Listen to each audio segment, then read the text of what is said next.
Karena saat ini kita di dunia, ya paling tidak dunia kita jangan sampai geser-geser kan gitu. Sambil kita menata kehidupan akhirat kita kan. Betul apa yang ada di sini. Maka terang-terangan saya tadi menyebutkan dengan Pak Yuri bahwa di sini tidak ada yang tidak syar'i. Contohnya syar'i. Ya. Walaupun ngurusi masalah dunia. Jenengan Pak Yuri ngajari anak-anak yang anak didik jenengan itu. Ya. Itu justru penyelamatan jenengan yang sangat istimewa.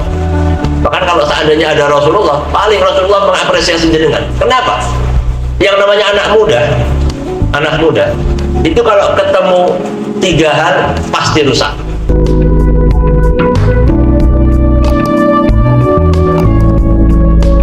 Kita sangat-sangat membutuhkan Islam itu menjadi adidaya. Kita sangat membutuhkan Islam itu menjadi penguasa. Al-Imam Ali karramallahu wajhah, beliau menyebutkan apa? Qubhan lakum hina sirtum gharadan yuhmah.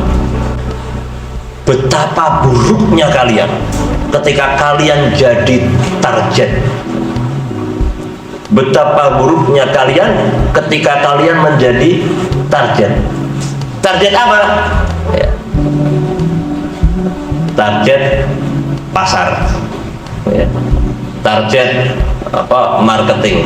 Pokoknya kita disusupi paham kenikmatan konsumtif yang akhirnya kita hanya sibuk untuk menikmati. Umpamanya berangkat haji, ya.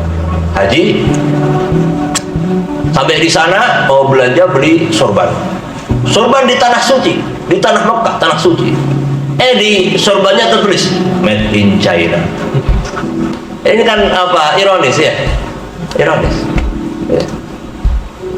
Maka kita harus bijak dalam hal ini. Ya.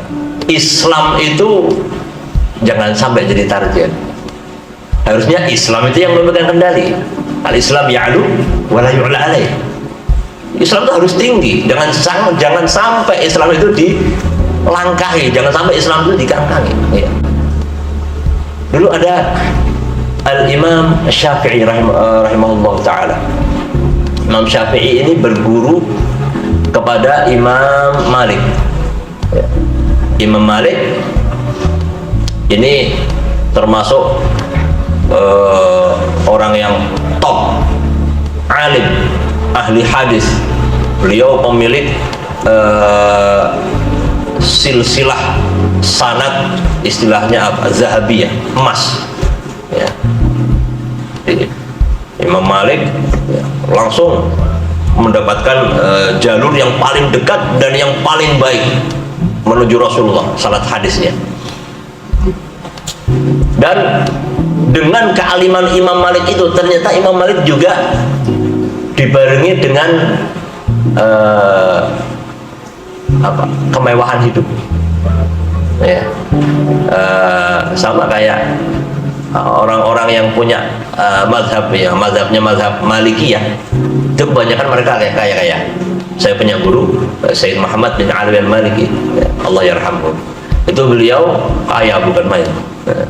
Termasuk punya mobil yang starternya pakai sidik jari itu, mobil apa itu? Semua mobil lah. Dan itu tidak hanya 1-2, ya. Bahkan beliau bisnisnya hotel, ya. Beliau masya Allah kaya, ya. Yang beliau keluarkan lebih banyak setiap harinya, lebih banyak yang beliau keluarkan dibandingkan sedekahnya Raja Saudi satu. Ya. Itu masya Allah. Nah, itu orang-orang Malikiyah seperti itu. Kayak Imam Malik ini. Imam Malik itu kalau mau ngaji kayak gini, ya, itu beliau mandi dulu. Setelah mandi, pakai pakaian yang paling bagus, yang paling baru. Habis itu pakai wangi-wangian. Habis itu dipakai karpetnya itu karpet yang tebel-tebel, ya, yang lembut. Pokoknya orang ngaji itu kayak ada di surga gitu. dengan aroma wangi dan sebagainya. Pokoknya kewibawaan ilmu itu ditampakkan betul. Bukan karena beliau kepengen kelihatan kaya, enggak. Ini kaitannya karena sedang ngaji, karena kaitannya membawa identitas agama. Maka beliau kalau ditanya tentang hadis, pada saat itu beliau ada di pasar. Beliau kalau ditanya tentang hadis di pasar, beliau tidak mau. Ya Imam, ini ada hadis ini sanadnya dari mana? Ya, sanadnya dari siapa? Periwayatnya siapa saja? Beliau tidak mau jawab. Kalau mau saya jawab, ayo ikut saya. Kemana? Ya sudah, ikut saya. Kemana? Ke rumah. Sekarang? Iya. Ya sudah, ikut. Beliau pulang dulu ke rumah, gitu. Pulang, kamu tunggu di sini di ruang tamu. Beliau masuk ke kamar, mandi, terus pakai pakaian yang bagus, pakai wangi-wangian, terus ruangan kasih wangi-wangian, dupa gaharu itu. Terus silahkan kamu duduk di sini di karpet yang tebal. Setelah itu, silahkan kamu mau tanya tentang apa? Saya jawab. Kalau kamu mau tanya tentang agama, di sini di tempat yang mulia ini, jangan di pasar. Harus kita muliakan. Nah, Imam Syafi'i dengan kesederhanaannya beliau, itu beliau sempat di dalam hati itu bertanya-tanya, loh iki piye? Ini katanya orang alim, bahkan katanya wali, yang dia hatinya tidak ada sedikit pun terikat dengan dunia, tapi kok mewahnya kayak gini, mewah-mewahan kayak gini. Ya, Imam Malik tahu itu, tapi beliau diam dulu. Pada suatu saat Imam Malik ngasih instruksi, ya, ketika sudah selesai, wahai Syafi'i, sekarang silahkan kamu belajar di salah satu ulama di sana di daerah Syam, namanya Imam Syaibani. Silahkan kamu berangkat ke sana, kamu cari rombongan yang mau ke sana. Ini uang saku buat kamu, berangkat ke sana. Dibekali lagi. Udah, akhirnya cari rombongan berangkat ke sana. Ketemulah sama Imam Syaibani. Begitu ketemu Imam Syaibani, ternyata lebih ekstrim lagi. Ya. Ekstrimnya bagaimana? Imam Syaibani ini ngitung duit emas itu di meja, di ruang tamu, di meja tamu. Ngitung emas. Ya. Orang bertamu bisa melihat emasnya satu, hitung. Emas milik dia, milik beliau sendiri, bukan milik orang. Sampai terbengong, saya itu sama guru saya Imam Malik sudah menahan hati, kok di sini malah terang-terangan kayak gini sama dunia, terang-terangan kayak gini, kok stick gitu. Ya. Akhirnya nggak tahan, ya tanya beliau sama Imam Syaibani, ya, wahai Imam, saya diperintahkan oleh guru saya untuk belajar sama jenengan. Siapa guru kamu? Malik. Ya sudah, silahkan. Tapi perkenankan saya bertanya. Perkenankan saya bertanya, izinkan. Kenapa? Jenengan kok ekstrim kayak gini? Sama dunia sampai terang-terangan kayak gini, dunia uang emas dinar kamu toto-toto kayak gini di ruang tamu lagi. Orang-orang bisa lihat. Ini gimana ini? Jawabnya beliau gitu. Lah terus piye?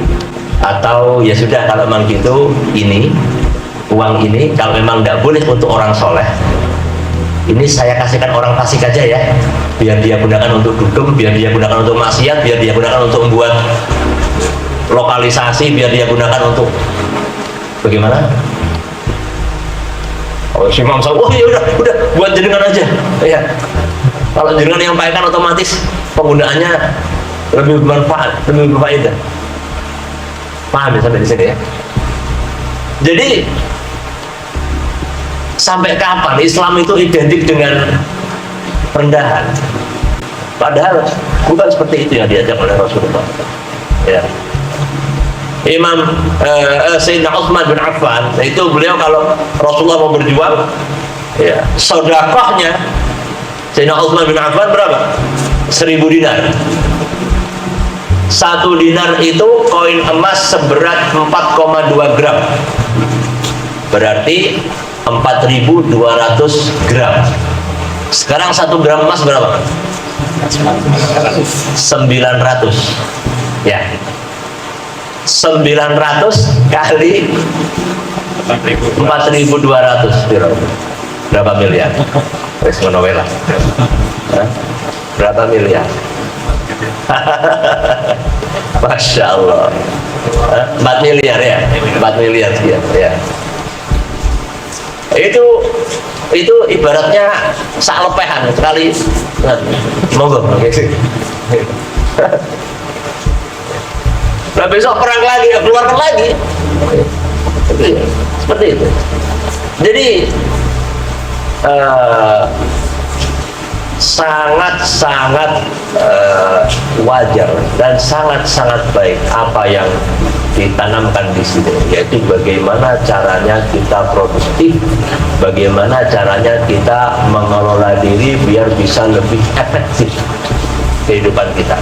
Karena saat ini kita di dunia, ya paling tidak dunia kita jangan sampai geser-geser kan gitu, sambil kita menata kehidupan akhirat kita kan.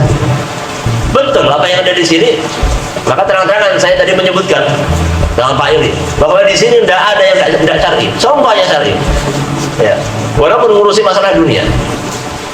Jenengan Pak Ili ngajari anak-anak yang anak didik jenengan itu. Ya. Itu justru penyelamatan jenengan yang sangat istimewa. Bahkan kalau seandainya ada Rasulullah, paling Rasulullah mengapresiasi jenengan. Kenapa? Yang namanya anak muda itu kalau ketemu 3 hal pasti rusak. Apa itu? Nah, 3 hal ini pokoknya kalau bersatu dalam diri orang, ya, 3 hal ini kalau bersatu dalam diri seseorang pasti akan rusak. Innasyababa wal faragha wal jidah mafsadatun fil mar'i ay mafsadah. Ini hafalan ketika dulu di balaghah. Syabab jiwa muda, faragh kosong, ya kosong, nganggur, jidah atau jadah tidak punya visi, tidak punya target. Itu adalah 3 hal yang kalau ada pada diri manusia pasti rusak. Masa muda, nganggur, tidak punya misi, tidak punya visi, itu pasti rusak. Akhirnya isinya dia akhirnya dia total nafsu, total happy, total tidak ada bobot dan lain sebagainya. Nah, ketika dimediasi itu di sini, maka betapa ini upaya penyelamatan generasi. Ya, dan kalau bukan generasi yang sepuh yang merawat generasi muda, siapa lagi? Ya kan gitu. Dan ini merupakan langkah yang saya rasa sangat-sangat bagus dan tepat, dan saya harap semoga ini yang namanya DRU ini tetap langgeng ila yaumil qiyamah. Ya. Karena saya melihat manfaatnya untuk umat, insya Allah luar biasa ya. Saya lanjutkan lagi. Ini sudah jam 11 ini.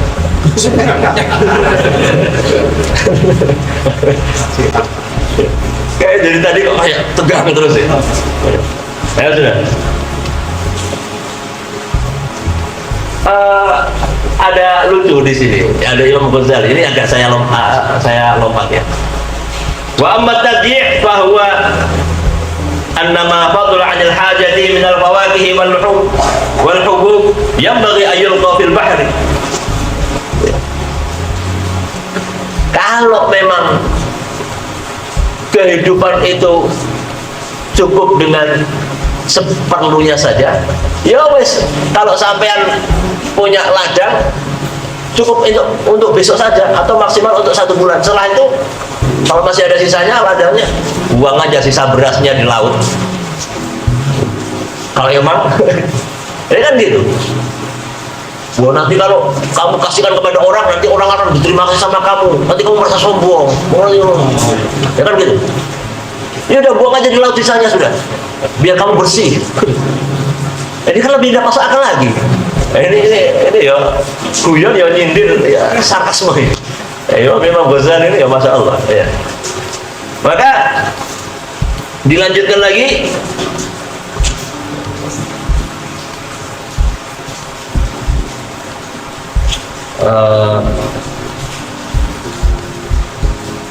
Summa yu'addi dzalika ila suqutil haji waz zakati wal kaffarati al maliyati wa kullu ibadatin la yatbil ghina 'anil nas idza asbaha an-nas la yamlikuna illa qadra hajati wa huwa fi ghayatil qubhi.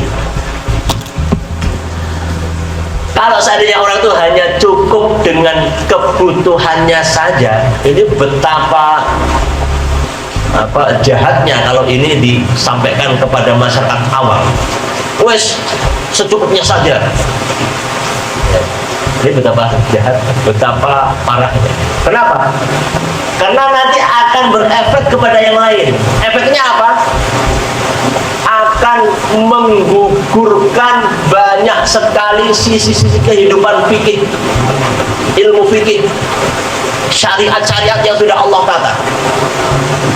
Orang kalau yang dia punya sesuai hajatnya saja, seketika dia menghapuskan kewajiban haji dan umrah.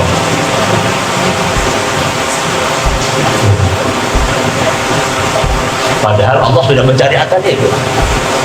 Wah, saya kan tidak mampu. Tidak wajib dong. Ya kan gitu. Ya sudah, tidak apa-apa. Saya kan tidak mampu. Tidak wajib dong. Ini kan, ya Allah, ya. Ini berarti dia menggugurkan ibadah-ibadah yang sudah Allah tata, ibadah-ibadah maliyah. Seketika itu juga, karena dia hanya yang dia miliki kebutuhan satu hari satu malam, kebutuhan sebatas kebutuhannya saja, maka otomatis dia akan membuat apa? Gak laku ilmu tentang zakat. Ya kan gitu. Artinya ilmu tentang zakat mal, zakat tijarah, jual beli, akhirnya seketika jadi ilmu yang tidak kepakai. Kenapa? Harta saya kan hanya ingin menghindari dunia. Saya cukup kehidupan saya cukup untuk satu hari semalam rezeki saya. Sama saja dia meruntuhkan syariat zakat yang sudah Allah tata, dan berbagai macam kafarah yang sifatnya harta. Contoh, Allah itu punya membuat syariat. Kalau ada orang melanggar sumpahnya, maka dia memerdekakan budak. Ya. Kalau enggak, ya dia nanti ngasih makan 10 orang miskin. Kebutuhannya saya satu hari itu malam, ya cukup untuk diri saya sendiri. Untuk ngasih makan 10 orang, tidak bisa. Berarti kan saya dimaafkan sama Allah. Ya. Ini kayaknya tasawuf tapi kriminal ini kayak gini. Ya. Kriminal. Lalu bagaimana? Ya sudah, kita harus insaf. Kita harus bijak dalam mensikapi. Intinya, cobalah kita lihat apa yang Rasulullah sampaikan. Khairun nas anfa'ahum binnas. Sebaik-baik manusia adalah yang paling bermanfaat untuk orang lain. Ini poinnya. Maka dalam hal ini, setiap masing-masing dari kita itu punya modal yang sama-sama punya modal untuk meraih kedudukan yang tinggi di sisi Allah. walaupun bentuk modalnya beda-beda. Punya ilmu, ya modalnya ilmu. Punya harta, ya modalnya harta. Punya kecerdasan, yaitu dia bisa dia jadikan modal. Untuk apa? Dia tularkan manfaat sebanyak-banyaknya hingga nanti umat ini merasakan manfaatnya, merasakan keberkahannya. Dan Rasulullah itu paling senang kalau ada orang yang bermanfaat untuk orang lain, ya, apalagi untuk umatnya. Rasulullah paling senang. Maka bagaimana kita mau memberikan manfaat kepada orang lain, ya, kalau yang kita punya hanya sebatas kebutuhan kita saja, ya kan gitu. Mau ngajar ngaji, ya silahkan, kalau bisa mau ngajar ngaji silahkan, ya. Itu kalau bisa. Kalau udah bisa, akhirnya dia hanya hidup kayak begitu saja, tidak ada efek positifnya. Sebaik-baik manusia adalah yang paling bermanfaat kepada manusia yang lain. Ini satu hadis ini, ya. Ini saya tutup dengan mengupas satu hadis ini dulu saja, ya. Nanti ada sesi tanya jawab. Ya, oke, ya. Saya tutup dengan mengupas satu hadis ini saja. Maka tadi saya sempat bertanya sama Mas Bendy, ini kira-kira yang mendengarkan itu muslim saja atau umum, kayak gitu. Ternyata yang hadir ini muslim, rata apa ya, semuanya, ya. Sebenarnya tidak masalah kalau ada yang, kalau seandainya beliau jawab umum, tidak masalah. Akan saya buat ngaji Ihya ini umum, ya, untuk umum.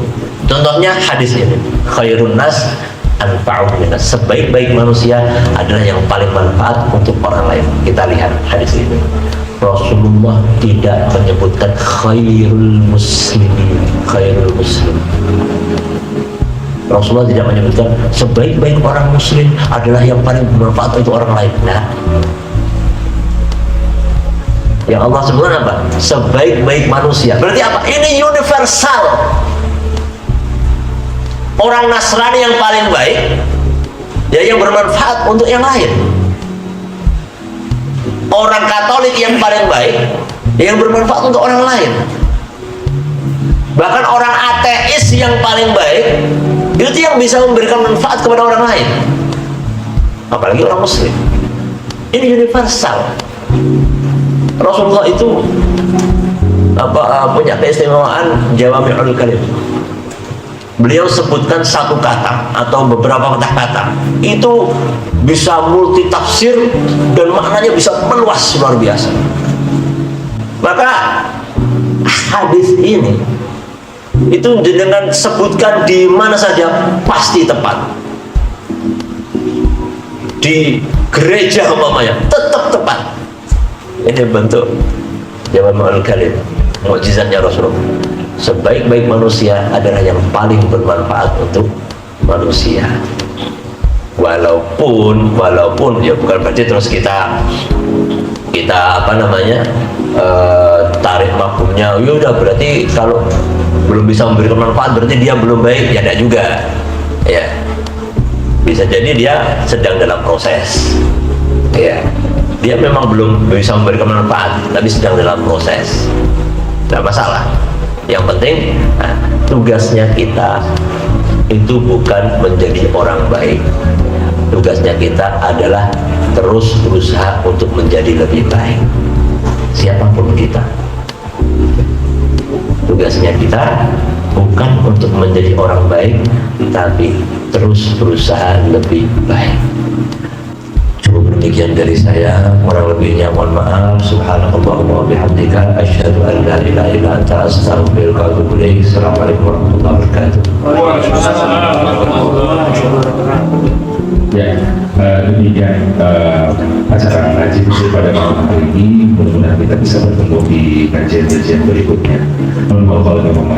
Assalamualaikum warahmatullahi wabarakatuh. Waalaikumsalam warahmatullahi wabarakatuh.